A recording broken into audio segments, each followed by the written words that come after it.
O mahal na Birhen, ina ng kapayapaan at tamuding paglalakbay, ipagkaloob mo po sa amin ang aming mga miniliti sa buhay at gabayan mo po ang aming pamilya tungo sa mabuting landas.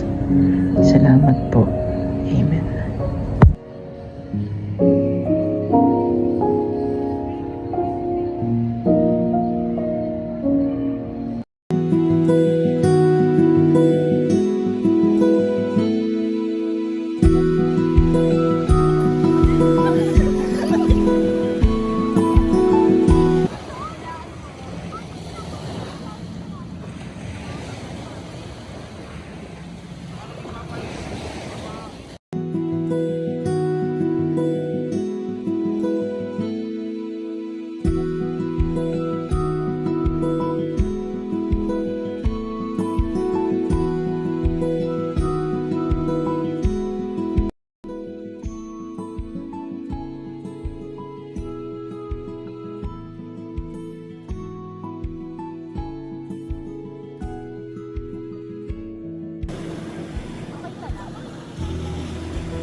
Minsan, kailangan mo din maglaan ng pansin sa iba, hindi lamang para sa sarili mo o sa kaibigan mo lamang.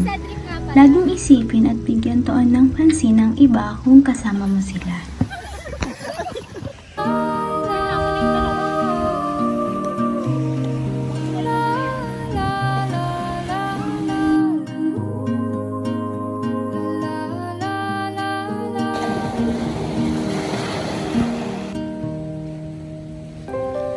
Sa pamamagitan ng pagtatanim ng mga halaman, natutulungan natin ang kalikasan na labanan ang polusyon, mapanatili ang sariwang hangin at maiwasan ang pagbaha.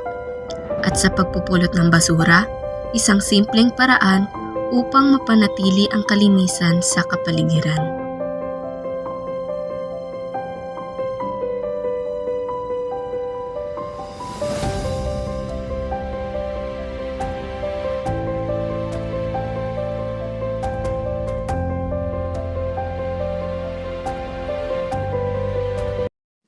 Mga kababayan, ang pambansang awit ng Pilipinas.